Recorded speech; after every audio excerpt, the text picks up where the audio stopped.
Bismillahirrahmanirrahim. Alhamdulillahi rabbil alamin, wal aqibatu lil muttaqin, wala udwana illa 'alal zalimin.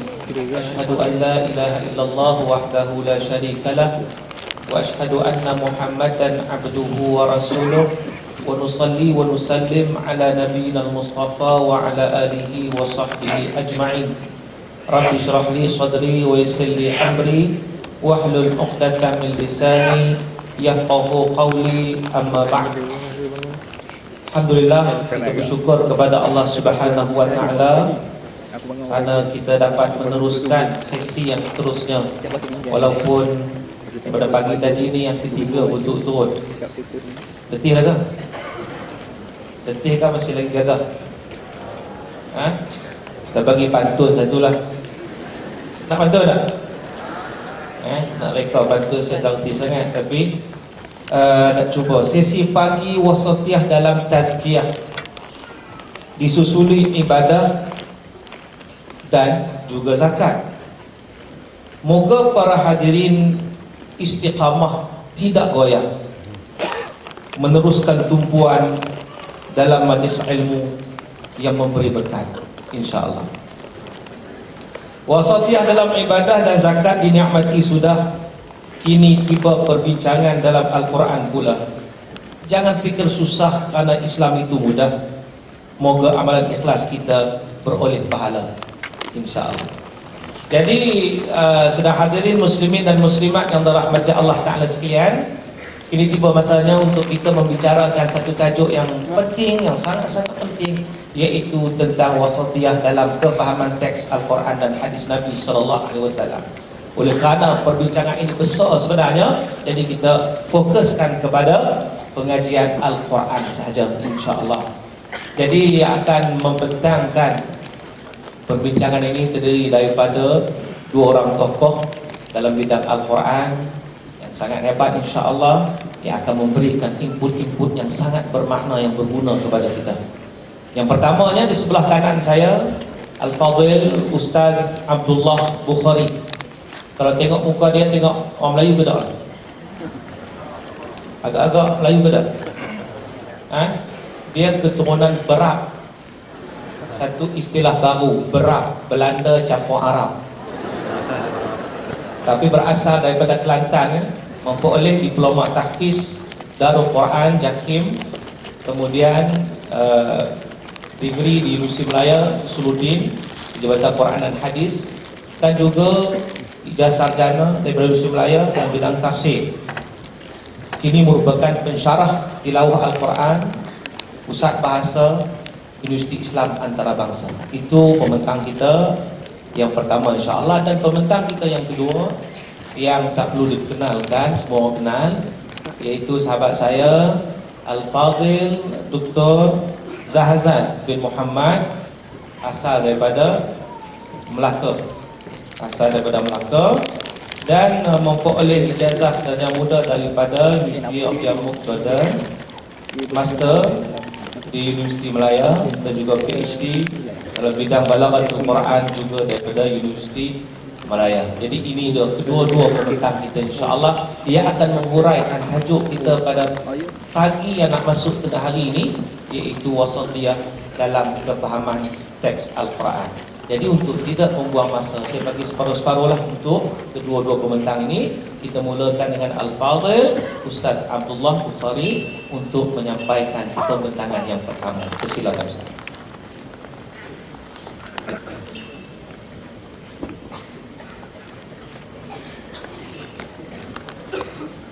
أعوذ بالله من الشيطان الرجيم. بسم الله الرحمن الرحيم. الحمد لله رب العالمين. اللهم صل وسلم وبارك على محمد وآل محمد كما صليت وسلمت وباركت على إبراهيم وعلى آل إبراهيم في العالمين إنك حميد مجيد. رب اشرح لي صدري ويسر لي أمري واحلل عقدة من لساني يفقه قولي. يؤتي الحكمة من يشاء ومن يؤت الحكمة فقد أوتي خيرا كثيرا وما يذكر إلا أولو الألباب. اللهم اهدني وسددني، اللهم اهدني وسددني، اللهم اهدني وسددني، والحمد لله رب العالمين. Pertama sekali, terima kasih kepada Dr. Syauqi selaku moderator untuk sesi ataupun slot kali ini, iaitu wasatiyah dalam kefahaman teks Al-Quran dan Hadis. Dan juga yang berbahagia Dr. Zahazan Muhammad, kemudian barisan Liqa' Asatidah, AJK Pelaksana KFIT 2012, para ulama, ilmuwan, dan juga sidang hadirin yang dirahmati Allah sekalian. Assalamualaikum warahmatullahi wabarakatuh. Pertama sekali kita membanyakkan syukur kehadirat Allah Subhanahu wa taala kerana pada pagi ini kita dapat berkumpul, dan insya-Allah kita berkumpul dalam dewan ini berada di bawah naungan rahmat Allah, kerana insya-Allah bersama-sama kita pada pagi ini adalah para malaikat yang akan sentiasa mendoakan kita sepanjang program ini berjalan.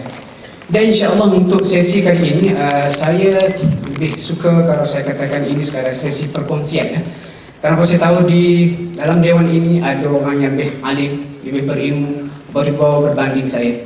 Tetapi saya percaya kepada kata-kata Ibn Salah yang direkodkan dalam kitab ini, Muqaddimah Ibn Salah, yang mengatakan mengenai adab ataupun keadaan untuk ilmu.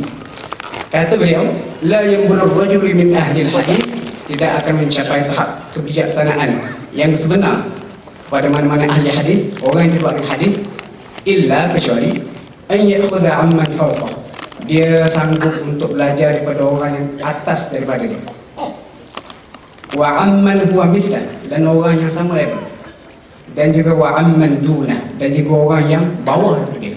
Jadi kita kata orang yang menuntut ilmu seperti saya, masih dalam proses pembelajaran, kita yakin dan kita percaya menuntut ilmu tidak hanya daripada guru kita sahaja, tapi merangkumi orang yang sama level dengan kita, klik kita dan juga murid kita. Dan andai anggaplah berdiri saya pada pagi ini di hadapan tuan-tuan sekalian sebagai orang yang nak berkongsi ilmu pengetahuan. Boleh jadi anda berada di bawah saya, dan boleh jadi anda sama level dengan saya, dan boleh jadi anda berada di atas saya dalam perkongsian ilmu pada pagi ini.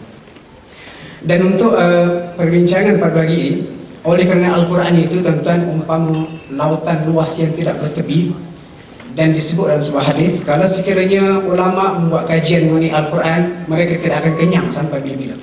Dan selagi dunia tidak berlaku kiamat, ilmu-ilmu atau khazanah Al-Quran sentiasa dapat digali oleh para ulama. Dan oleh kerana luasnya ilmu Al-Quran untuk dibincangkan, insya-Allah pada pagi ini fokus yang akan dibawa oleh saya dan juga Al-Fadhil Ustaz Dr. Zahazan, kita akan sentuh isu berkaitan yang qiraat, tajwid dan juga tafsir. Kenapa tiga isu ini tuan-tuan terlalu sinonim dengan masyarakat kita dan memang cukup praktikal dan kita kata sering berlega apabila kita kata interaksi masyarakat kita dengan Al-Quran. Dan Al-Quran tuan-tuan boleh tengok pada slide ya. Al-Quran ini adalah sebuah kitab wahyu yang mendapat jaminan penjagaan pada Allah Ta'ala. Sebenarnya tuan-tuan, kitab sebenarnya kita ketahui, salah satu rukun iman yang kita imani adalah beriman kepada kitab. Dan kitab-kitab yang kita kata diketahui secara umum adalah Taurat, Zabur, Injil dan juga Al-Quran. Berbanding Al-Quran, kitab-kitab lain hanya kekal pada nama, tapi tidak pada isinya. Tetapi Al-Quran, Allah Ta'ala memberikan jaminan. Ini seperti mana kita tahu dalam surah An-Nahl, surah Al-Hijr, Allah berkata, Inna nahnu nazzalna dzikra wa inna lahu lahafizun. Dan sesungguhnya kami yang telah menurunkan al-dzikra, Al-Quran, wa inna, dan kamilah lahu lahafizun, kepada Al-Quran itu akan menjamin penjagaannya. Dan selain itu, selain Al-Quran ini adalah sebuah kitab yang dijamin nama dan juga isi kandungan juga. Al-Quran juga diiktiraf sebagai muhaimin. Muhaimin maksudnya pemantau ataupun penanda aras kepada betul ataupun tidaknya kitab-kitab sebelum ini. Contohnya orang Kristian, mereka mendakwa Isa itu sebagai anak Tuhan. Jadi untuk memastikan adakah benar dalam kitab Taurat tercatat Isa itu adalah anak Allah, kita rujuk pada Al-Quran. Dan bila kita rujuk pada Al-Quran dalam surah Al-Ma'idah, Allah kata, laqad kafara alladhina qalu inna Allaha huwal Masih ibn Maryam. Sesungguhnya telah kafirlah sesiapa yang berkata Allah itu adalah Isa bin Maryam. Dan saya nak kongsi cerita yang cukup menarik ya. Pengalaman mengajar di UAE, subjek saya ajar ni merangkumi semua pelajar UAE, dan alhamdulillah ada di kalangan audien pada hari ini adalah bekas pelajar saya. Dan saya dalam satu semester dia dapat attendance di sana, di awal kelas, di awal semester. Ada seorang pelajar dalam kelas yang nama dia Santiago Solah Mora. Santiago Solah Mora. Jadi bila bertemu, memang nampak muka dia budak Colombia, muka Latin. Kemudian saya bertanya, dia kata dia ni memeluk agama Islam dalam lebih kurang 5 tahun. Dan saya tanya dia, apakah yang mendorong dia untuk memeluk Islam? Dia kata setelah membaca Al-Quran ataupun tadabbur, membaca Al-Quran daripada awal sampai akhir. Dan beliau telah mengambil masa setahun untuk baca tafsir Al-Quran, tafsir Abdullah Yusuf. Dan di akhir, ataupun dia kata selepas 6 bulan, dia membaca Al-Quran, dia sudah tidak boleh mencium bau babi. Dia sudah tidak boleh minum arak. Dan akhirnya bila khatam, habis dia kata membaca tadabbur Al-Quran, dia kata aku sudah beragama Islam, cuma belum declare saja. Dan apabila saya tanya kepada dia, apakah yang menyebabkan dia meninggalkan, dia kata Kristian, apakah kurangnya kita tahu Injil? Dia kata Injil kalau baca kisah para nabi, nabi-nabi semuanya manusia yang tidak berkurang. Dan kalau kita perhatikan Al-Quran dan juga Islam, kita menobatkan nabi-nabi ini sebagai makhluk ataupun manusia yang maksud. Itulah sebab kita katakan Al-Quran itu muhaimin ataupun pemantau, penanda aras untuk menentukan benar atau tidak apa yang berada dalam kitab sebelum. Itu kita kata sebagai mukadimah, tuan-tuan sekalian. Tuan-tuan dirahmati Allah sekalian, Al-Quran ini sebelum kita pergi lebih lagi, contoh kita umpamakan Al-Quran itu tuan-tuan sebagai sebuah khazanah yang kaya dengan berbagai-bagai panduan ilmu untuk manusia. Tetapi sebelum kita masuk pada khazanah, terlebih dahulu penting bagi kita untuk mengetahui mana pintu. Contoh dewan itu banyak pintu, silap pintu masuk ke tandas. Jadi kita kena tahu mana pintu sepatutnya untuk masuk ke dewan, supaya kita boleh duduk di tempat kita dan juga ambil manfaat dari program seperti ini. Dan apabila kita membicarakan mengenai pintu pada Al-Quran, tidak isu yang perlu kita ketahui adalah berkaitan dengan tajwid ataupun qiraat. Dan insya-Allah pada hari ini saya akan luaskan skop pengajian tajwid. Kerana ramai yang beranggapan tajwid hanyalah satu juzuk kecil daripada pengajian Al-Quran. Sebenarnya tajwid itu adalah salah satu juzuk kecil daripada pengajian qiraat Al-Quran. Kenapa qiraat Al-Quran, tuan-tuan? Satu bidang ilmu yang cukup luas, dan juga para ulama, contohnya siapa yang ingin kita kata berijtihad atau kita kata yang bertaraf mufassir untuk mengeluarkan hukum, perlu memiliki ilmu berkaitan dengan qiraat. Kenapa qiraat? Cara bacaan Al-Quran apabila berubah, satu cara bacaan Al-Quran kadang-kadang membawa kepada berubahnya hukum dan sebagainya. Itu banyak contoh. Dan okey, untuk ringkaskan riwayat yang kita baca insya, ini tuan-tuan kena tahu. Setengah tu pengalaman saya mengajar, dah mengaji hampir kita kata puluhan tahun, tapi kita tanya apakah riwayat bacaan yang kita baca. Umpamanya bila puan dah berkahwin dengan suami puan, saya dah berkahwin hampir 40 tahun. Siapa nama suami puan? Tak tahu. Itu satu yang kita kata agak janggal, pelik, dan juga bahkan mengaibkan. Sama dan juga kita kata kita baca Al-Quran bulan Ramadan, alhamdulillah kita khatam, kita tadarus dan sebagainya, kita pergi kuliah tafsir dan sebagainya, belajar tajwid. Tapi bila ditanya apakah riwayat bacaan Al-Quran yang kita baca di Malaysia, ramai tak tahu. Jadi hari ini kita berkongsi riwayat bacaan Al-Quran yang kita baca di Malaysia adalah riwayat Hafs an Asim. Dan kalau kita perhati cerita riwayat Hafs an Asim, tuan-tuan, Hafs an Asim ni Asim itu guru kepada Hafs. Cerita dia qiraat ni, sejarah pengumpulan ilmu qiraat pernah berlaku. Seorang sahabat Nabi bersama Sayyidina Umar. Sahabat Nabi tadi membaca satu ayat dalam surah Al-Furqan dengan cara bacaan yang sedikit berbeza yang dibaca oleh Sayyidina Umar radhiyallahu anhu. Sayyidina Umar rasa tak puas hati dan kedua-duanya bagi berjumpa Rasulullah, dan Rasulullah membenarkan kedua-dua bentuk bacaan. Dan Nabi pun kata, Umar, Al-Quran itu diturunkan dengan 7 huruf, 7 ahruf. Cuma ulama bincang panjang lebar dan berbagai khilaf berlaku dalam menentukan apakah maksud 7 huruf itu. Kemudian itu yang berlaku zaman Rasulullah, tidak didokumentasikan lagi kita kata ilmu qiraat. Kemudian pada zaman Sayyidina Uthman dalam sebuah perang yang berlaku di Azerbaijan.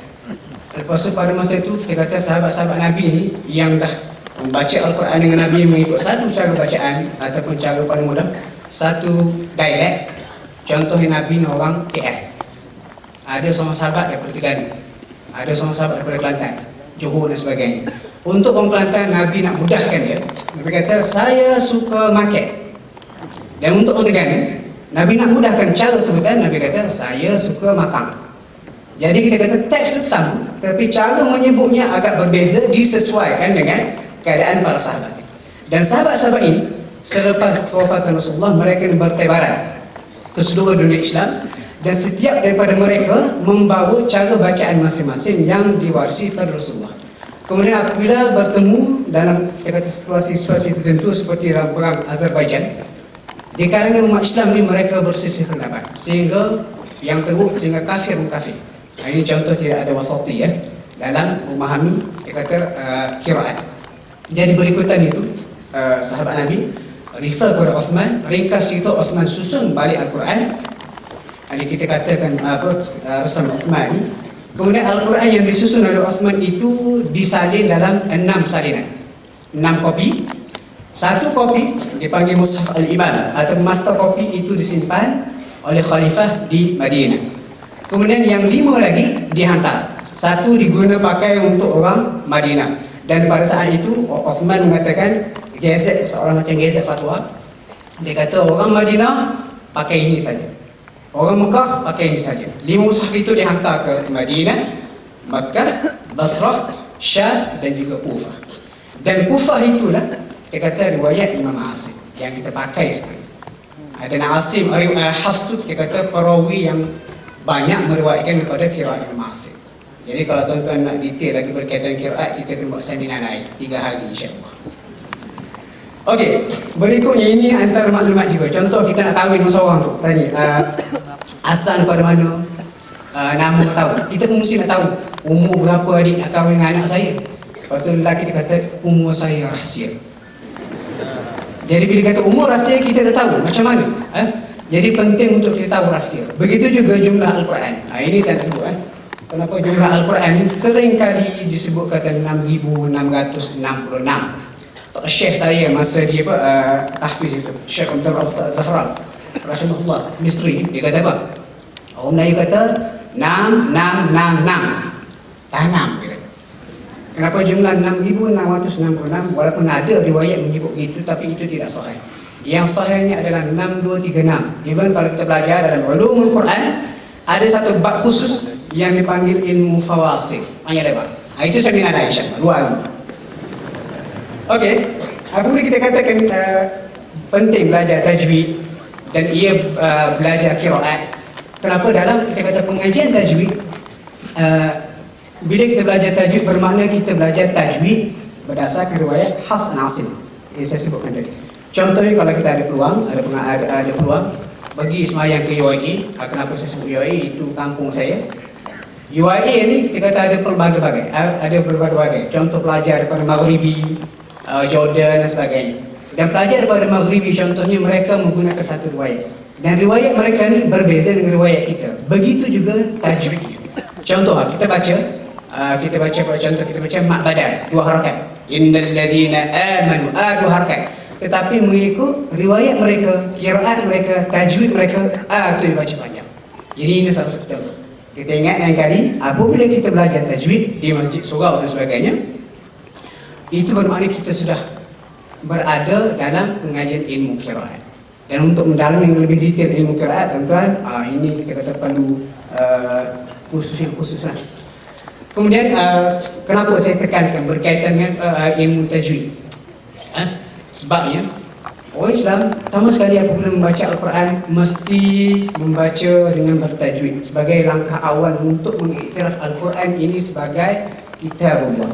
Kenapa tajwid itu sendiri tuan-tuan mempunyai hak tertentu pada Al-Quran. Allah turunkan 2 ayat dalam surah Muzammil dan surah Al-Furqan. Allah kata warattilil Quran tartila.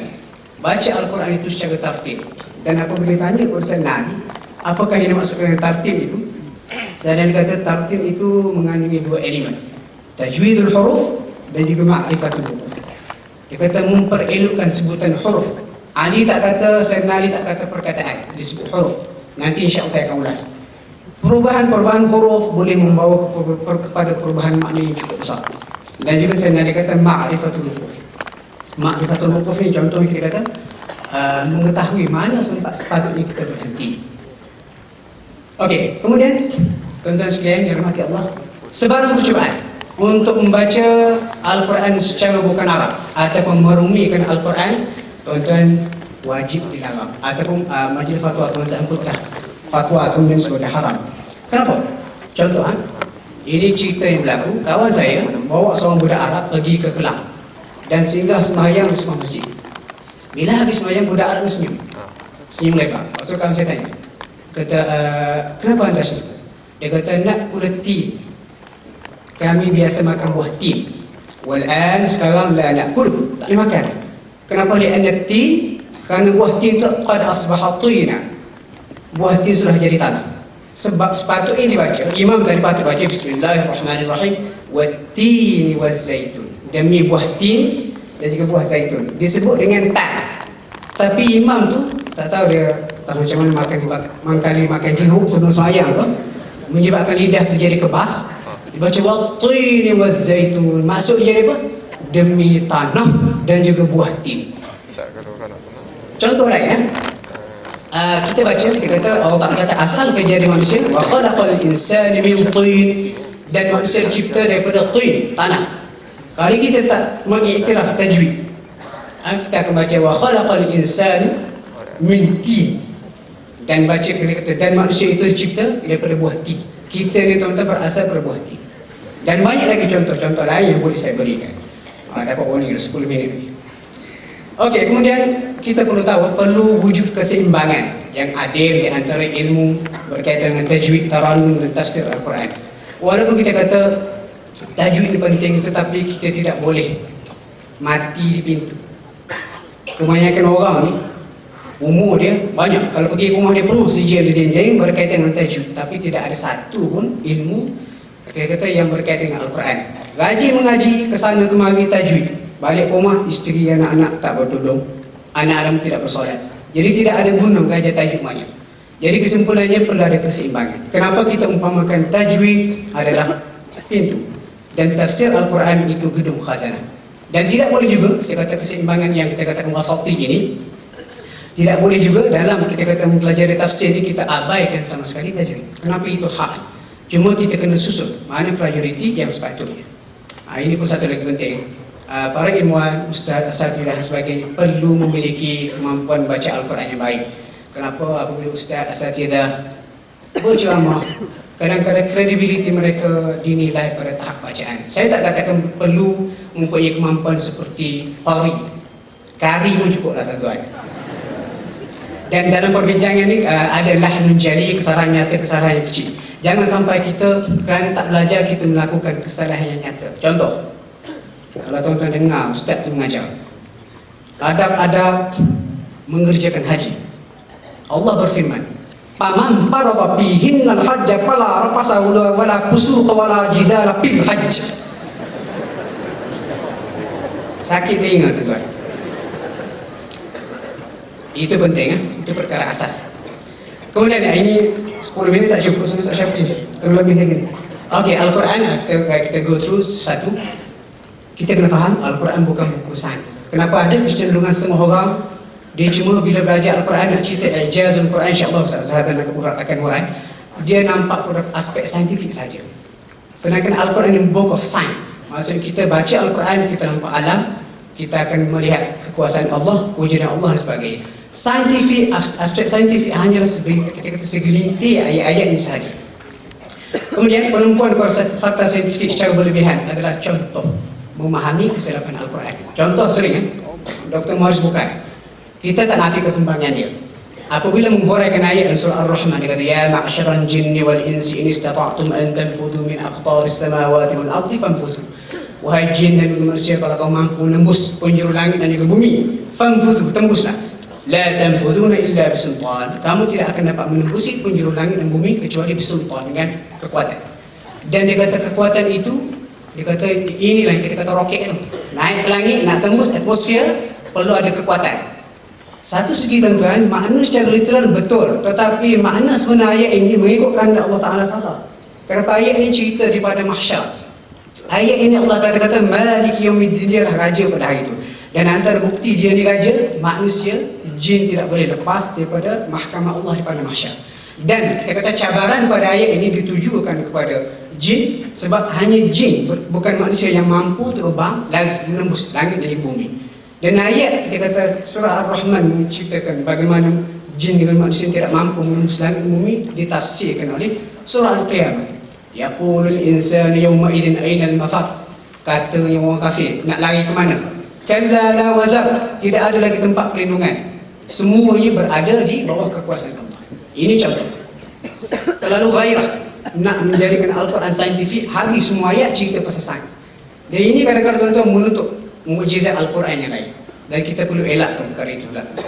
Dan kalau kita perhatikan Al-Quran, kalau baca, dia umpama ensiklopedia, mengumpulkan semua benda. Dan antara yang paling penting, Al-Quran menggalakkan penerokaan sunnah alam yang berpaksikan perkara hukum sebab musabab dan juga sains. Kemudian seterusnya, ini penting, ini tak boleh dilepas. Ini saya nak explain.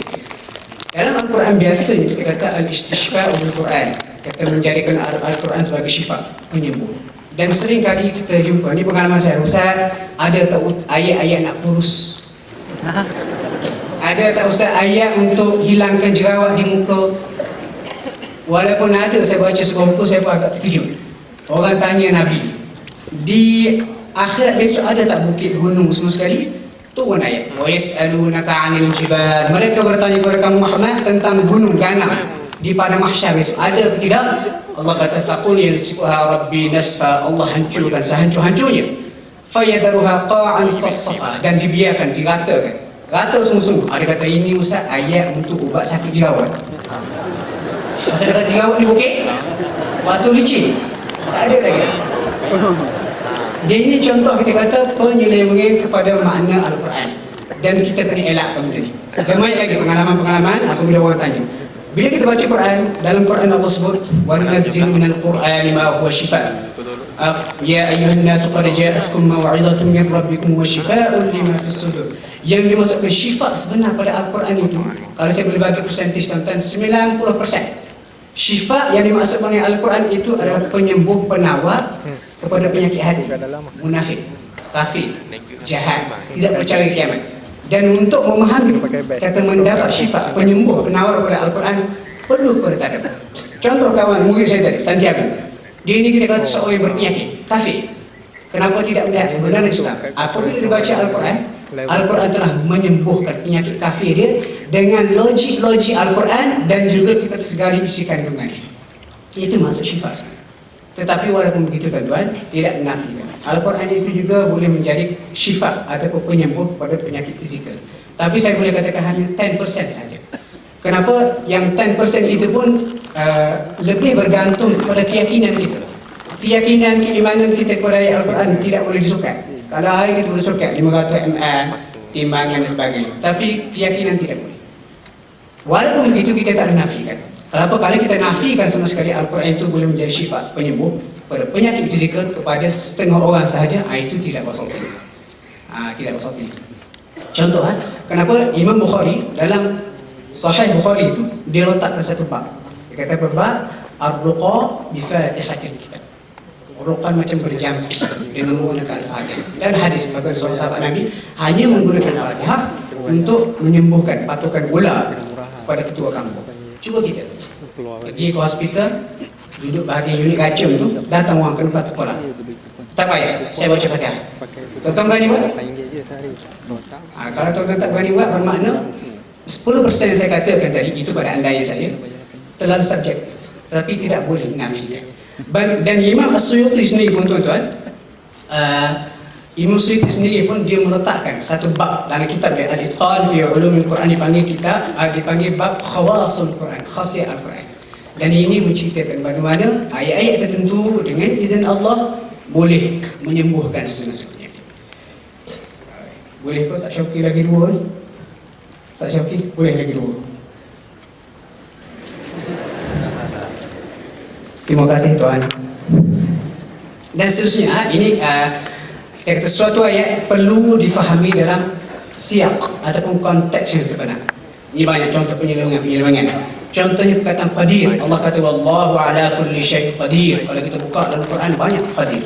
Tapi kita tidak boleh umumkan qadir pada wallahu ala kulli syai'in qadir itu untuk sesuatu yang bukan di luar konteks ayat. Contoh pelakon, seorang pelakon filem. Dah kita kata almarhum, tak payah sebut nama. Dia biasa melakukan watak-watak yang kita kata berbentuk agama. Dalam sebuah cerita dia buat ceritanya, roh si mati bulan Ramadan datang jumpa dia minta supaya dia doakan. Dan akhir cerita, roh si mati yang jahat datang ke rumah dia, bergaduh, anak dia boleh menyaksikan dengan mata kepala roh tu datang. Kemudian apabila roh tu habis bergaduh, disedut oleh cahaya putih, macam cerita orang putih. Lepas tu bila dia nak justifikasikan peristiwa itu, dia kata kepada anak dia, dalam filem tu, ustaz-ustaz kena tengok filem sebenarnya, baru kita tahu cerita-cerita isu sebagainya. Dia kata kepada anaknya, apa yang kamu perhatikan sekejap tadi adalah sesuatu yang ajaib, tetapi dengan kuasa Allah, Allah boleh buat apa saja. Kenapa? Wallahu ala kulli syai'in qadir, dipakai ayat. Sedangkan wallahu ala kulli syai'in qadir, tuan-tuan, dia ada cerita sebelum. Contoh, Allah kata cerita mengenai Uzair yang tidur selama 100 tahun. Last kali bila Allah sedarkan dia daripada tidur, kemudian dia tengok kaldai dia yang menjadi tulang, bercantum, tumbuh daging, hidup semula. Dia kata falamma tabayyana lahu, bila mana dah jelas kepada Uzair hidup balik kaldai tu, qala katanya Uzair annallaha ala kulli syai'in qadir. Allah Maha berkuasa di atas segala sesuatu. Qadir di situ menghidupkan orang mati. Baca ayat lain qadir dalam konteks ayat itu. Kita tak boleh ambil ayat ini kita pakai pada tempat lain. Contoh, malam tadi saya mimpi. Tengah saya tidur, datang satu makhluk yang besar memeluk saya. Saya tidak boleh bernafas. Lepas tu makhluk tu kata, baca wahai Abdullah. Lepas tu saya kata, nak baca apa? Saya boleh membaca tapi nak tahu apa nak dibaca. Lepas tu makhluk tu peluk lagi saya, baca wahai Abdullah. Lepas tu makhluk tu pun memperkenalkan diri dia, aku adalah Jibril. Abdullah, hari ini kamu adalah Rasul. Jadi saya kata, saya datang ke dewan yang ini, saya kata hari ini saya seorang Rasul. Kenapa? Malam tadi Jibril datang hati saya. Lepas tu tuan-tuan pun kata, tak boleh, Nabi Muhammad adalah Rasul terakhir. Saya kata, wallahu ala kulli syai'in qadir. Jadi hari ini saya Rasul. Kenapa? Allah Maha berkuasa. Itu bahayanya kalau sesuatu ayat ini dibawa dua konteks. Jadi kita katakan Allah walaupun dia berkuasa, dia ada peraturan. Peraturan dia, roh tidak boleh balik ke dunia macam didakwa oleh filem tu. Roh juga ataupun Nabi Muhammad adalah Nabi terakhir. Itu kita kata cara nak jawab dakwaan-dakwaan seperti ini. Dan sama juga contoh lain, ini terakhir insyaAllah. Contoh lain, ayat tu innallah, ayat motivasi. Biasa orang berceramah, Prof Muhayyad, biasa berceramah kita kata kita perlu mengubah nasib kita. Kenapa? Kita tidak akan mengubah, Allah tidak akan mengubah nasib yang ada pada kita yang tak elok kecuali setelah kita ubah nasib kita sendiri. Ayat itu tuan-tuan, Allah kata innallaha la yughayyiru ma biqaumin hatta yughayyiru ma bi anfusihim. Ayat itu sebenarnya tuan-tuan daripada positif kepada negatif, bukan negatif kepada positif yang biasa kita dengar. Allah kata Allah tidak akan mengubah nasib baik sesuatu kaum yang berpegang kepada Al-Quran, berpegang kepada Islam, sehinggalah kaum itu sudah tidak lagi mahu berpegang kepada Al-Quran dan Islam, dipilih ideologi lain, dia akan jatuh. Contoh, kalau baca dalam tafsir Allah Bahzahir, contoh dia kata perang Uhud, Allah memberikan nasib baik kepada tentera Islam selagi mana mereka dengar cakap Rasulullah duduk di gunung Bukit Uhud. Apabila mereka sudah tertarik hati dengan khazanah atau kita kata ghanimah di bawah, mereka meninggalkan arahan Nabi, mereka turun ke bawah. Nasib mereka yang baik berubah jadi buruk dengan kekalahan. Sama juga umat Islam 700 tahun menguasai dunia. Mereka menguasai dunia sebab apa? Mereka berpegang pada Islam. Kemudian setelah itu mereka menolak Islam, terima ideologi lain, mereka mundur. Itu sebenarnya tuan-tuan siyak ataupun konteks ayat innallaha la yughayyiru ma biqaumin hatta yughayyiru ma bi anfusihim. Jadi persoalan sekarang ni, kita seolah tidak memahami Al-Quran mengikut kehendak Allah yang sebenar. Jadi macam mana? Dia ada satu kaedah, al-ibratu bi'umumil lafzi la bi khususis sabab. Itu akan diulas oleh Dr. Zahazan. Dia nampak macam tak sabar.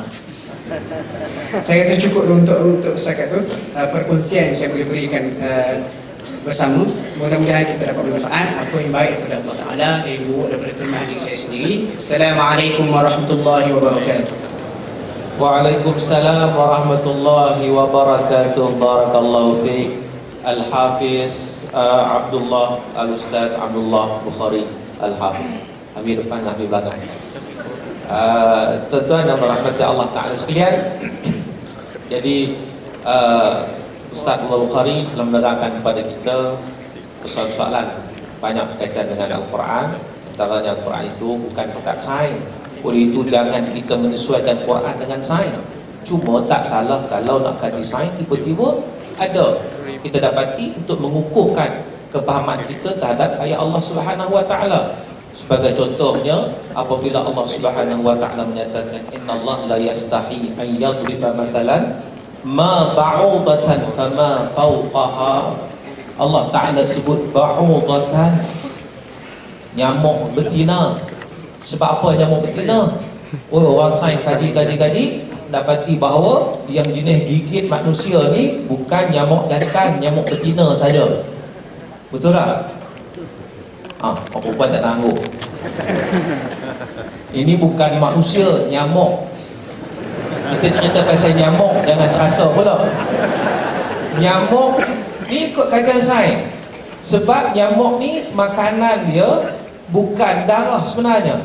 Nyamuk makanan dia adalah manisan, nektar, bunga. Tetapi nyamuk betina dia perlukan protein untuk dia kan dia mengandung kan? Mengandung. Tak tahu istilah apa nak guna.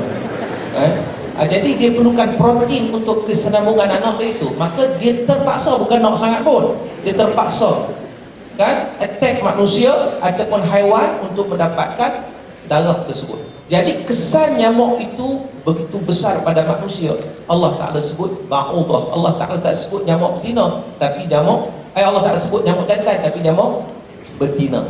Fama fawqaha. Kha itu juga menunjukkan kembali kepada ba'udah. Maknanya Quran bukan kitab sains, tetapi mempelajari sains boleh mengukuhkan keyakinan kita kepada Al-Quran. Begitu juga Quran bukan setakat kitab jampi, tetapi kita boleh menjampi dengan menggunakan ayat Al-Quran. Tapi jangan macam Ustaz cerita tadi lah, macam-macam direka sendiri. Macam kalau orang perempuan ni dia rajin masak kan, rajin masak tak ni? Bunyi slow je, maknanya tak berapa nak rajin lah tu. Yalah tak masak lah lewat ni kan, balik rumah masak kan. Contohnya kan, dia nak bagi manis makanan, dia pun baca wa amma manis taghna. Dia bagi kuat sikit manis tu, nak manis lah tu. Ni tak boleh. Maknanya ayat Quran tidak boleh kita buat sewenang-wenang dan seumpama itu. Walaupun dia ayat Quran boleh digunakan untuk sebagai barakah, berkat. Bukan makna tinggalkan doktor terus, tidak. Sebab kadang-kadang orang jampi merapu pun kadang, kalau kita tengok bawah-bawah, dia jampi dengan jampi yang merapu, tapi boleh baik. Sebab dia yakin. Kalau orang kena menyakit ulat bulu kan, tahu ulat bulu kan, dia bomok, dia sumpah pada ulat bulu tu. Dan cara nak berubat ni, hai ulat bulu, ku tahu asal usulmu. Satu, pembohong. Yang kedua, kamu diciptakan daripada bulu ketiak Nabi Adam. Lagi pembohong. Tapi boleh baik. Maksudnya dia yakin, hak pergi tu yakin kan? Sebab apa orang tak nak yakin dengan Al-Quran? Kita tak kata Quran itu kitab jambi, tidak. Tetapi dia boleh digunakan dalam pelbagai aspek. Kerana Al-Quran itu merupakan hidayah, kitab hidayah yang diturunkan kepada manusia. Kita nak terus kepada Al-Fadhil Dr. Zahzan untuk meneruskan perbincangan tentang Al-Quran ini dalam konteks i'jaz dan seumpamanya, sebagai kesinambungan daripada apa yang dibentangkan oleh Ustaz Abdullah Bukhari Al-Hafiz tadi. Silakan Al-Fadhil Dr. Zahzan.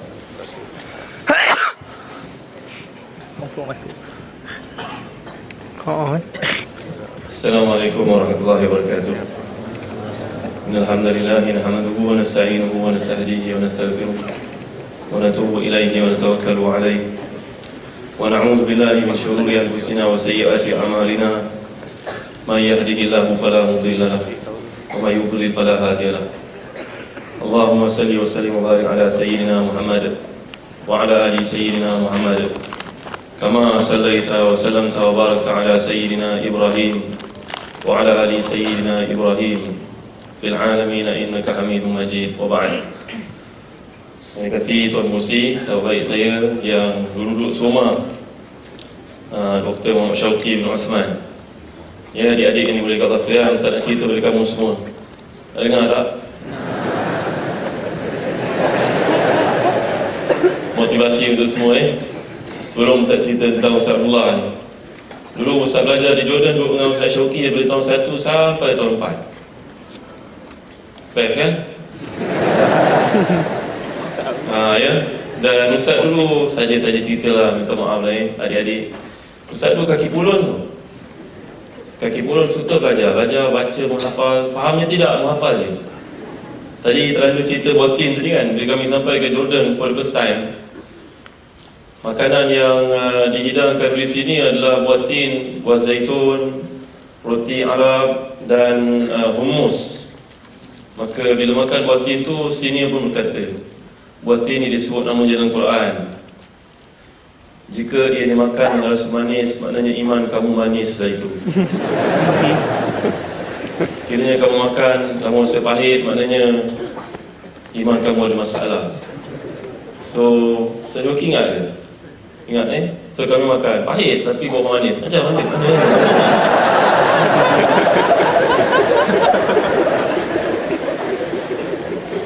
Ustaz Mazli pun ingat Ustaz Mazli ni si lain. Manis, semua kata manis. Padahal ya Allah, hanya Tuhan saja yang tahu. Ditambah lagi satu botol. Makan semua makan. Sini pun sudah tidak tahan, dia masuk bilik, maka pecahlah suaranya ketawa. Allahu Akbar. Tilkal ayyam nudawiluha bainan nas. Itulah hari-hari yang sudah berlalu dalam hidup kita. Baik jadi alhamdulillah. Sonok rasa, dah lama tak bersembang dengan beliau, lebih 20 tahun, jumpa pun jumpa sekali, hari ini dah bersembang lama. Ya, Dr. Syauqi juga telah mengajak kami sama-sama untuk terapi dengan masyayikh di Jordan. Dulu Ustaz tu kaki pulun, kaki study, 3 tempat dia pergi, masjid, rumah, universiti. Hari ini dia menambah jadi square lah hidup itu, jadi 4, jadi segi 4, kalau tak segi 3 je. Zazan, jom kita pergi kuliah. Malam ni ada Syekh Dr. Nur Ali Zangkudah mengajar Maulid Muhtaj. Malam tu Syekh Walid Ani mengajar hadis. Aku selalu pergi, alhamdulillah dengan sahabat yang baik, sebab Nabi telah menyatakan hadis, Al-maru ala dini khalilihi falyanzur ahadukum ila ma yukhalil. Pilihlah kawan yang baik, kerana kawan itu menentukan dalam tujuh kita. Masalul jalisi saleh wa jalisi su', kan? Perumpamaan sahabat yang baik macam penjual wangian. Dia mencolitkan kepada kita pun datang bau harum. Ini sahabat Ustaz yang Ustaz nak kenalkan. Yang kedua adalah Ustaz Abdullah Bukhari. Terima kasih yang telah memberi kita kerja ni. Dan sebenarnya kita kerja yang ada di tangan kamu semua ni adalah tulisan beliau, bukan tulisan Ustaz. Jadi untuk makluman semua, tersilap berlaku kesilapan tulisan di awal ni, di mana nama Ustaz pula didahulukan. So bolehlah diubah, dipindakan ke bawah dan ke atas.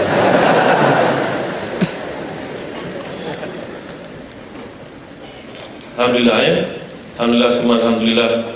Semoga Allah Ta'ala beri kepada kita ridhanya, Allah beri kepada kita kefahaman. Dan tajuk yang dibawa ni tajuk yang selalu disebut seorang daripada I'jaz, I'jazul Quran. I'jaz ni dapat kita lihat dalam 5 tempat dalam Al-Quran Karim. Ya Allah SWT telah pun bawakan kepada umat Quraisy pada waktu itu yang berbangga-bangga dengan bahasa ini. Berkata Syauqi Ibrahim, seorang penyair yang terkemuka, dipanggil Syairun Nil. Ja'an nabiyyuna bil ayati fansaramat wa ji'tana bi ayatin ghairi munsarimi ayatuha kullama tala jududun yazinuhunna tulul itqi wal qidami. Ya, nabi-nabi semua datang membawa berbagai-bagai mukjizat, tetapi semuanya telah berakhir wahai Nabi sallallahu alaihi wasallam.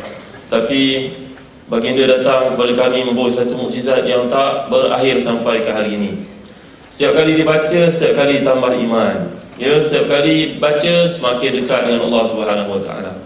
Ya, itu sebab mukjizat ni dibincangkan oleh para ulama panjang lebar. Dari sudut ijaz lugawinya, kita lihat perkataan-perkataan yang digunakan dalam Al-Quran Karim. Ya, contohnya berkaitan dengan qasas, berkaitan dengan kisas, contohnya qisas, berkaitan dengan hukum bunuh balas balik semula. Bagaimana Imam Asyuti dalam kitabnya Mu'tarikul Aqran menjelaskan dulu orang Arab membuat ayat yang panjang untuk ceritakan bunuh balas itu, tapi datang ayat berkaitan dengan qisas, pendek saja ayat ini. Lagi apa lagi?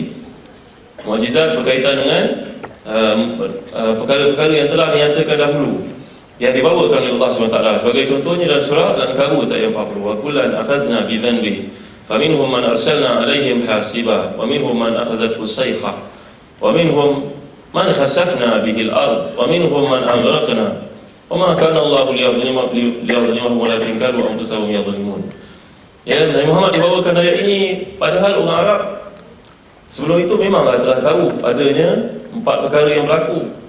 Man arsalna alaihim hasiba, kami utuskan kepada mereka ni batu-batu dari langit. Itu berlaku pada kaum Sadum. Mana tadi Syam kami kasih cerita tentang kumpulan Sodom kan? Yang kedua, Allah bawakan kepada kita man akhazat musayha, ada perkikan, jeritan suara sampai pecah gelendang dan mati mereka semua, seperti berlaku kepada kaum Nabi Saleh. Dan yang kemudian, man aghraqna, kami telah tenggelamkan baik Firaun dan juga baik kaum Nabi Nuh. Perkara-perkara ini berlaku sebelum itu. Dan yang terakhir sekali, man khasafna bihil ard, iaitu berlaku kepada Qarun yang ingkar pada seruan Nabi Musa AS. Ini bab ijaz, cerita-cerita lama, cerita-cerita yang telah berlaku. Kemudian akan datang perkara yang akan datang telah disebut dalam Al-Quran Al-Karim. Bagaimana sebagai contohnya, awalam yara alladhina kafaru anna as-samawati wal ard kanata ratqan fafataqnahuma wa ja'alna min ma'i kulli shay'in hayy. Ya, asal satu perkara itu bumi dan langit bercantum. Kedua, akhirnya mereka berpisah. Keduanya berpisah. Ibn Abbas dahulu telah pun mentafsirkan perkara ini. Ini sudut ijaz yang kita lihat. Ya, dan kemudian ada ijaz dari sudut syar'i, sudut daging babi dan sebagainya. Boleh lihat buku Dr. Daniel sebagai contoh. Ya, Quran saintifik dan lain-lain. Depan saya pun ada Profesor Dr. Muhaya. Ya, ada Profesor Dr. Roslan, Dr. berdidik SH dan masalah spesialis. Ini benda-benda yang berkaitan dengan sains. Para ulama kebanyakannya mengatakan bahawa mereka tidak bersetuju mengatakan Quran adalah merupakan kitab sains. Itu telah dibentang oleh Sa'dullah tadi. Ya, antaranya Imam Al-Akbar, Syekh Imam Shaltut mengatakan bahawa Quran bukannya kitab sains. Kalau ada pun teori yang dilihat pada ini menyerupai sains, barangkali akan dibatalkan kelak, maka kita akan kata Quran itu tidak benar. Ya, jadi Quran bukannya kitab sains. Cuma ada dia punya dalalah, ada yang membawa merujuk kepada perkara tersebut, dan hari ini dilihat sebagai benar. Dan pandangan ini juga telah dipersetujui oleh Syekh, sebagai contohnya Ahmad Mustafa Al-Maraghi, seorang mentafsir yang terkemuka dan tafsirnya Al-Maraghi, dan diikuti oleh Said Qutb sebagai contohnya dalam Fiziyal Al-Quran. Ini adalah bab ijaz. Ijaz maknanya menyebabkan seorang pun tidak mampu untuk datang kepada Quran itu sendiri, menyamainya. Sampai Allah tutup bab tahaddi Quran ini, qul la in ijtama'atil insu wal jin wal insu ala ayatu bimithli hadzal Quran la yatuna bimithli walau kana ba'dhum li ba'dhin zahira. Kalau semuanya bersatu jin dan manusia untuk menandingi Quran, mereka tidak akan mampu. Sebelum itu ada ayat, wa in kuntum fi raibin mimma nazzalna ala abdina fa'tu bi suratin min mithli. Ya, ini adalah ayat-ayat yang berkaitan dengan cabaran Allah SWT berikan kepada orang-orang Arab pada waktu itu yang sangat berbangga di kalangan mereka dengan bahasa-bahasa yang hebat-hebat. Dulu bila belajar bab ijaz Quran ni, Ustaz masa berada di Kolej Islam. Kalau di Kolej Islam belajar setakat SPM. Ana entah, apa lagi? Anti. Antum. Ya, kadang-kadang bertukar lagi. Sebut tu pun bertukar. Kan kadang kita tak perasan. Hal antum ta'lamun, kadang hal antum ta'lamtum, dah ke situ lah perginya. Confuse antara fi'il madhi dengan fi'il mudhari. Ya, sebenarnya ijaz Quran ini ditulis oleh seorang tokoh Islam yang terkemuka namanya Abdul Qahir Al-Jurjani dalam 2 buah buku beliau yang menjadi rujukan utama kepada orang yang mengkaji Al-Quran Karim sampai ke hari ini. La ilaha illallah Muhammadur Rasulullah, berkatnya ilmu para ulama yang terdahulu. Abdul Qahir Al-Jurjani menulis 2 buah buku. Yang pertama tajuk Asrarul Balaghah, yang kedua Dalailul Ijaz. Ya, bila Muhammad Abdul adalah dia punya peranan dia di Universiti Al-Azhar. Bila dia datang, dia melihat para ulama yang grad daripada Universiti Al-Azhar tidak mampu lagi menguraikan yang terdapat dalam Al-Quran sebagaimana yang dikehendaki oleh Allah SWT, maka beliau telah mewajibkan supaya semua pelajar di Universiti Al-Azhar mesti belajar 2 buah kitab ini. Ya, kalau tidak mereka hanya mentalkinkan saja, mengikuti saja apa yang dikaji oleh orang terdahulu. Sebenarnya dalam tafsir, bila kita cerita, tafsirlah menjadi main kita pada hari ini, ya. Tafsir. Kita harus ingat, ada satu amaran Nabi SAW dalam satu hadis riwayat Abu Daud dan juga Nasa'i. Dia ada kaitan dengan ijaz. Nak memahami ijaz ini kena menguasai bahasa Arab. Ya, dan bila nak menguasai bahasa Arab, bila nak menguasai bahasa Arab, kena belajar pandangan-pandangan para ulama. Kali itu disebut dalam hadis, man qala fil Quran ma laysa minhu falyatabawwa maq'adahu minan nar. Sesiapa yang berkata terhadap Al-Quran Karim padahal dia mereka-reka, walaupun betul, sebenarnya dia telah menyediakan tempatnya untuk ke neraka Allah SWT. So jangan main-main. Iaitu sebab Sayyidina Abu Bakar radhiyallahu anhu bila ditanya tentang satu kalimah, dia menjawab, ayu sama'in tazilluni wa ayatu ardin taqini in qultu ma la yuriduhu rabbi. Manalah langit nak meneduhkan aku, manalah bumi nak menampung aku sekiranya aku berkata benda yang bukan dimaksudkan oleh Tuhanku. Ya, jadi mereka ni sangat warak. Dan kita lihat metod manhaj para ulama tafsir dahulu. Ya, mereka ada 3 madrasah yang besar: Madrasah Mekah, Madrasah Madinah, Madrasah Basrah, Madrasah Kufah. Ini 3 madrasah yang besar. Madrasah yang pertama dipimpin oleh Abdullah bin Abbas, dipanggil sebagai Habrul Ummah, turjuman Al-Quran di Mekah. Ya, dan pengikut-pengikut setianya antaranya Atta' bin Abi Rabah, antaranya Mujahid. Ya, ini merupakan pengikut-pengikut yang telah menyampaikan ilmu itu diperkembangkan, diperkemaskan. Di Madinah pula ada Ubay bin Ka'ab radhiyallahu anhu yang sangat disayangi oleh Nabi sallallahu alaihi wasallam. Yang mana Nabi sedang sembahyang, Nabi terlupa baca Al-Quran. Ubay bin Ka'ab mengingatkan Nabi sallallahu alaihi wasallam. Ni guru Quran yang ada di Madinah. Anak muridnya antaranya Zaid bin Aslam. Ya, ini merupakan pembawa metod pemikiran Ubay bin Ka'ab dibawa kepada orang yang berikutnya. Kemudian ada di Kufah Abdullah bin Mas'ud. Ada di sana ada Muqatil. Ada seorang nama Qatadah. Ya Allah, Qatadah ni anak-anak saudara yang dimuliakan Allah sekalian. Kalau kita baca hidupnya kita boleh menangis. Qatadah ni lahirnya buta tau. Buta. Tapi kata Imam Ahmad bin Hanbal, kalau kamu mendapat daripada Qatadah sudah pun memadai. Qatadah ini anak murid kepada Abdullah bin Mas'ud radhiyallahu anhu. Ya, Qatadah menghafal dari kecil dan mengingati habis. Dan dia pernah berkata, ma qultu li muallimi karrir. Aku tidak pernah kata pada guruku ulang balik semula. Wa mastauda'tu syai'in fi dhihni wa khanani. Aku tidak pernah menyimpan satu dalam fikiranku kemudian dia khianat kepadaku. Maknanya menyimpan dalam fikiran, nak keluarkan anytime anywhere boleh. Tak pernah kat mana bagaimana nak ingat apa yang dicakap itu tidak pernah. Qatadah, Masya Allah, mereka ni memanglah hebat. Safaq az-Zihni ni metod mufassirin kalau kita lihat. La ilaha illallah Rasulullah tadi Ustaz Syauqi cerita macam-macam kan. Wa amma anistagna tu teruklah Ustaz. Ada seorang pula berkata, kalau kita nak dapat jodoh, kita keluar rumah pagi-pagi baca Qul huwallahu ahad 3 kali. Qul huwallahu ahad 3 kali dapat jodoh. Macam mana pula tu ya? Ya, mana pandangan dia bawa? Masya Allah, tinggal 50 minit lagi. 50.0. Ya, jadi saudara-saudara yang dirahmati dan dikasihi Allah sekalian, ini berkaitan dengan pentafsiran-pentafsiran yang kita bimbang masuk dalam man qala fil Quran ma laysa minhu falyatabawwa maq'adahu minan nar. Jangan pandai-pandai kata. Ya, satu perkara memanglah pernah jumpai seorang wanita yang salihah yang telah pun membaca Al-Quran Al-Karim dan mengkhatamkannya lebih 30 kali dalam hidupnya. Lebih 30 kali dalam hidupnya telah mengkhatam Quran. Subhanallah, lebih 30 kali. Hebatlah zaman sekarang kan.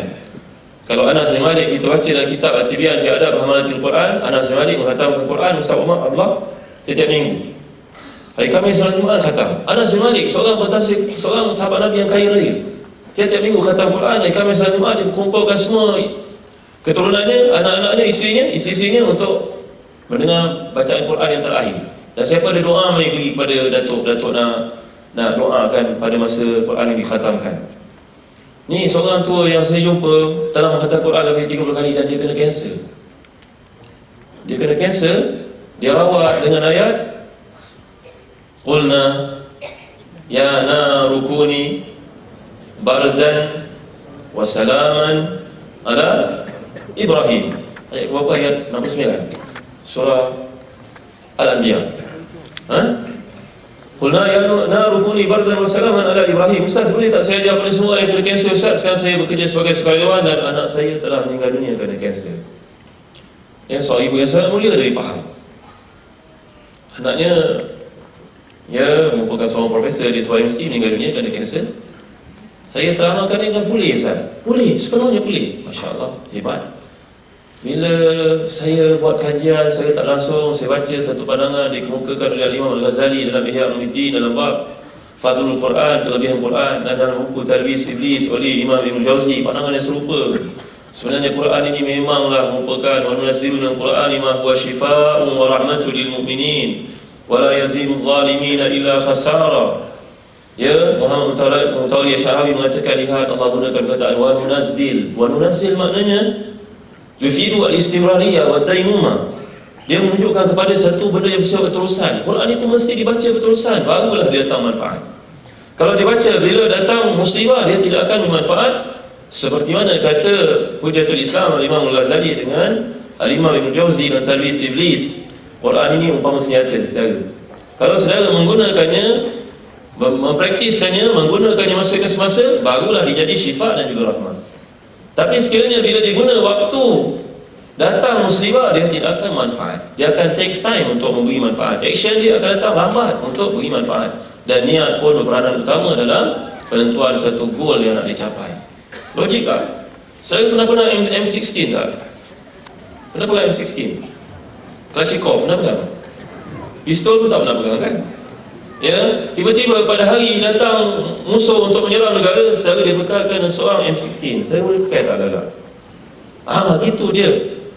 Comparison yang dikemukakan, analogi yang dikehendaki untuk kita faham, Quran ini senjata.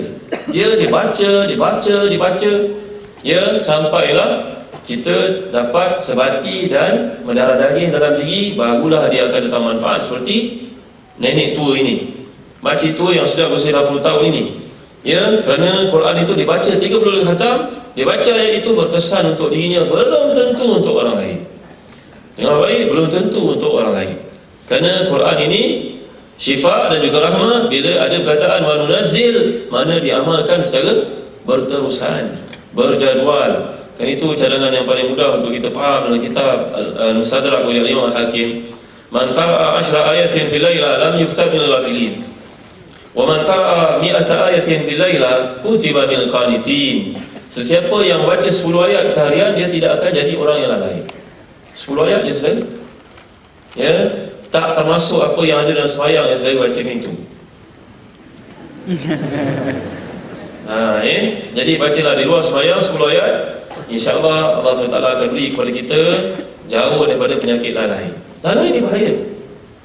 Kerana Allah gambarkan dalam kematian Firaun, al-ana wa kad asaita.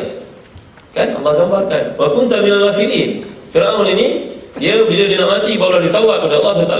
Amantu bima amanat bihi Banu Israel. Aku sekarang beriman kepada apa yang diimani oleh Bani Israel. Tapi Allah sebut di hujung, kamu tak ada manfaat dah imanmu itu, kerana kamu seorang yang lalai di dunia dahulu. Lalai ini bahaya. Lalai ini maknanya alpa. Dia bina tak bina aja. Ya, jadi saudara-saudara yang dirahmati dan dikasihi Allah sekalian, ini adalah merujuk kepada kepentingan untuk baca Quran. Sekaligus dah Ustaz cerita dengan kamu yang ada dalam buku ni, balik nanti kamu baca. Yang Ustaz Allah tulis dan Ustaz Syahir yang lain tulis. Baik, dan seterusnya berkenaan dengan tafsir mawdu'i. Sikit je tafsir mawdu'i. Semua cakap tentang tafsir mawdu'i. Tafsir mawdu'i tematik. Dia berbeza perkataan tema. Maknanya dalam Quran ni ada banyak tema. Tema tentang orang perempuan bekerja. Kita kena gabung jadikan apa yang terdapat dalam surah An-Nisa dengan surah Al-Qasas, ya, surah Sabah dan banyak surah Talaq. Makna mawdu'i adalah tema. Quran dia menyentuh banyak perkara secara berulang-ulang. Ya, disebut sebagai As-sab'ul mathani yang berulang-ulang. Al-mathani maknanya berulang-ulang, mukarrar. Kalau kita nak sentuh bab tematik tafsir mawdu'i ini mengumpamakan berbanding dengan tafsir tahlili yang, minta maaf lah saya sebut kat sini, yang saya bawa di IKIM itu adalah tafsir tahlili, tapi manhajnya Allahu'alam. Ya, tahlili dengan mawdu'i dua perkara yang berbeza. Tahlili maknanya kita go word by word, sentence kepada sentence, satu ayat kepada satu ayat yang lain, itu maknanya tahlili, tajzi'i. Tapi kalau pergi pada mawdu'i, baik ini saya nak cerita pada tuan-tuan tentang masalah berkaitan dengan perempuan, kejadiannya, perkahwinannya, pekerjaannya selepas perkahwinan, sebelum perkahwinan, kematiannya bagaimana, perkara ni yang disebut sebagai tema. Ya, kita nak cerita tentang orang perempuan bekerja, di mana ayatnya? Kita tak jumpa dalam surah Nisa. Walaupun surah itu fokusnya kepada orang perempuan, namanya Nisa, perempuan, kita tak akan jumpa di situ. Kita tak akan jumpa surah Talaq. Ya, kita tak akan jumpa di surah Sabah, kita jumpa dalam surah Al-Qasas. Ya, cerita bagaimana Nabi Musa pergi ke satu tempat, fawajada apa ya? Apa Ustaz? Faja'atu ihdahuma tamshi ala istihya qalat inna abi yad'uka liyajziyaka ajra ma saqaita lana falamma ja'ahu qassa alayhi qasas qala la takhaf najawta min al-qaumi zalimin. Kisah bagaimana dua orang anak Nabi Syuaib yang dikatakan dalam surah tersebut pergi meminta daripada Nabi Musa untuk datang ke rumah, dan sebelum itu diceritakan bagaimana mereka ni bekerja. Wa abuna syekhun kabir, bapa kami merupakan seorang yang sudah tua. Jadi di situ para ulama, contohnya Syekh Qutb, kalau saudara-saudari belajar dalam bidang jurusan tafsir, bacalah fi zilalil Quran. Sangat baik ulasannya. Ya, cara rumusannya sangat menarik. Adalah pandangan-pandangan para ulama yang tak setuju, boleh kita lihat pandangan kajian Dr. Salah Al-Fatah Al-Khalidi kepada gaya tulisan Syekh Qutb, itu tak dinafikan. Tapi kalau kita nak memiliki malakah, nak lihat bagaimana kehebatan Syekh Qutb ni pada apa yang diterjemahkan daripada pandangan Abdul Qahir Al-Jurjani dalam teori An-Nazam, beliau mengatakan bahawa Quran ini memiliki satu kekuatan yang namanya At-Taswir Al-Fanni. At-Taswir Al-Fanni, ditulis satu buku bertajuk At-Taswir Al-Fanni, dan itu yang ditekankan dalam fi zilalil Quran, iaitulah naqal aswar al-ma'nawiyah ila ukhra mujassada. Kemampuan Syekh Qutb ni untuk menggambarkan apa yang Allah sebutkan dalam ayat-ayatnya kepada seolah-olah satu gambar yang nampak jelas berlaku di depan kita. Ambil surah Al-Qamar, iqtarabatis sa'atu wa insyaqqal qamar. Iqtarabat, seolah-olah digambarkan kiamat itu datang, macam datang seseorang di depan kita, mana kita tidak boleh halang, dia datang. Jadi itu kekuatan yang ada pada Quran kalau kita baca. Ya, saudara-saudari yang dirahmati dan dikasihi Allah sekalian. Jadi kalau kita kembali pada tafsir mawdu'i atau tafsir tahlili, mana satu pun tak ada hal. Perumpamaan yang tepat terhadap dulu tafsir ini, saya bayangkan pada tuan-tuan di luar ada tak dicontoh-contoh. Jangan silap faham Kita pergi satu program, okey, di luar telah disediakan jamuan. InsyaAllah nanti next time kita buat ada jamuan InsyaAllah. Ada jamuan. Jamuannya macam mana Ustaz? Tuan-tuan tak nampak lagi. Saya gambar pada tuan-tuan, saya kata jamuan di luar adalah buffet. So kena pilih lah, ambil ketam ke, ambil udang ke, orang yang ambil yang gap tak boleh minum air teh ke. Contoh-contoh. Ya, maka itulah dia tafsir tahlili. Mana kita akan pergi satu-satu dan kita pun tengok Allah banyaknya lauk, mana satu nak pilih. Macam open house hari-hari. Banyak. Mana satu kita nak nikmati ni, banyak sangat lah. Lama yang tak kerti pilih, ambil kuah sate makan dengan nasi contohnya. Orang tegur ni, sedang makan ni kuah sate, oh ya ke? Saya tengok yang lain dah habis. Kan? Jadi itu tafsir tahlili. Tafsir kita menyediakan di hadapan kita satu persatu, pilih sendirilah.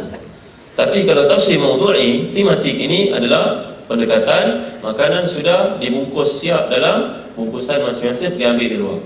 So pihak yang berwajib telah menyediakannya dalam bentuk yang specially made, ya, telah dibuat khas, maka nikmatilah sendiri. Di sini ada mie rebus dalam bungkusan ini pula nasi lemak, itu pula menggunakan nasi ayam. Maka tafsir mawdu'i adalah tafsir yang kita fokuskan semua sekali, kita saringkan dalam satu muhadharah, dalam satu kuliah. Cerita sempurna. Hari ini kita cerita tentang jenayah Islam dari perspektif Quran. Hari ini kita cerita tentang pendidikan anak-anak dalam Al-Quran Al-Karim. Kenapa banyak ayat-ayat dalam Al-Quran cerita tentang pendidikan digalas oleh ayah berbanding dengan ibu? Lebih banyak analisis statistiknya menunjukkan cerita ayah dengan anak melebihi, mengungguli cerita orang perempuan dengan ibu, seorang wanita dengan anak. Kan?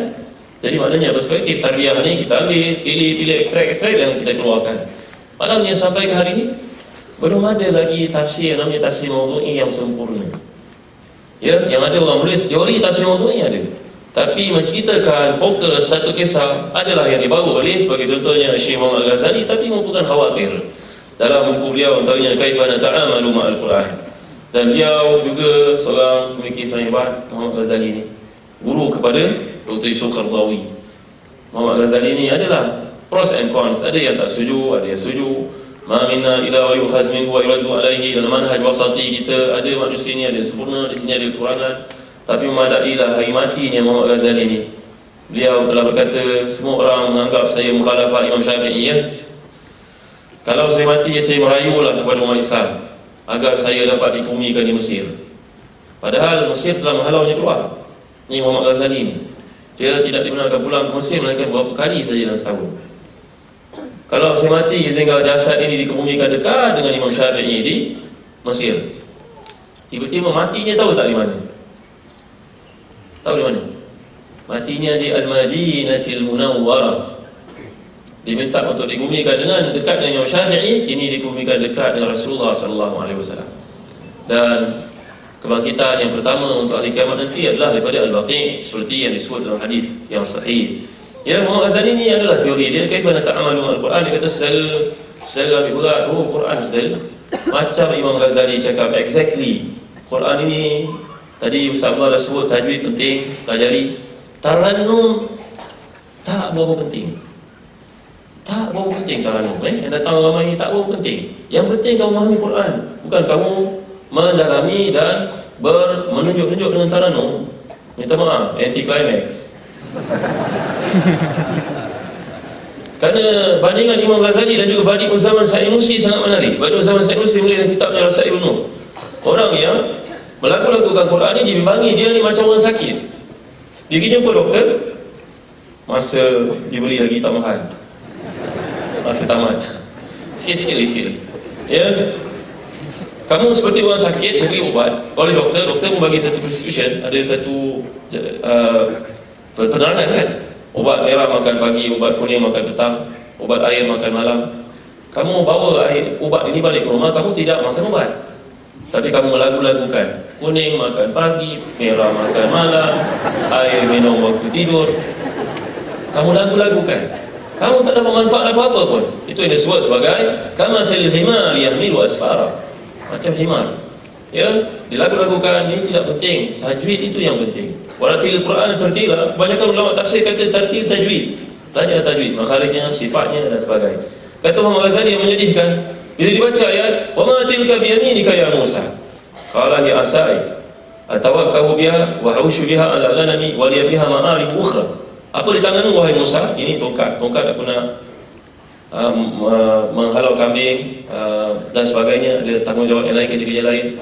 Kita tidak baca kisah Nabi Musa, kekuatan, independen, hidup tak bergantung orang. Dari perspektif itu kita pergi baca, tanya apa kayu yang dipakai oleh Nabi Musa ni? Apa kayu apa dia panggil? Kayu kokar kan? Kayu kokar pula dijadikan bahasanya. Orang dah hidup pada zaman teknologi, doktor-doktor semua ketawa mendengar bab kayu kokar. Ya, ini ada kayu kemuning. Apa kayu kemuning? Ya, lagi satu kayu kemuning yang syirik kepada Allah SWT. Kalau kita meyakini padanya ada unsur-unsur penyembuhan. Jadi fahamilah Quran, mesej Quran itu untuk di hati diamalkan, diperjuangkan. Dan inilah asas yang paling penting, bukannya untuk kita pegang pada zahirnya. Ya, kita mengambil benda yang tidak sepatutnya. Ya, jadi kita bimbang nanti Quran ini tidak bermanfaat apa-apa kepada kita.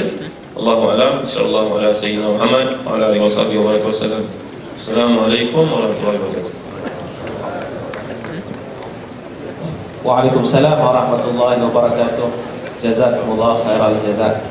Jadi terima kasih kita ucapkan kepada Al-Fadhil Dr. Zahazan atas pembentangan yang tadi tentang dua aspek i'jaz dan juga tafsir maudhu'i, tematik. Jadi mudah-mudahan insya-Allah kita dapat memahaminya dengan baik. Dan sesungguhnya saudara, Al-Quran itu suatu kitab yang mempunyai mukjizat yang kekal abadi selama-lamanya. Perkataannya sendiri pun mempunyai ijaz, apatah lagi maknanya. Sebab itu kalau kita perhati tuan-tuan, kita baca Quran, kita tak pernah jemu. Hari-hari kita baca Quran, kita tak pernah jemu, tak pernah boring. Cuba tuan-tuan baca surah khabar hari-hari, berita yang sama. Surah khabar hari ini, esok baca hari ini juga, lusa baca surah khabar hari ini juga, agak-agak jemu lah. Jemu, tetapi Al-Quran tidak. Sebab perkataannya mengandungi i'jaz, kandungannya i'jaz dari sudut lafzi, i'jaz ma'nawi dan sebagainya. Sebab itu apabila seseorang yang cuba mereka cipta Al-Quran, tidak akan dapat boleh buat Al-Quran. Tak boleh. Dengan perkataan yang dibawa, dengan makna yang dibawa.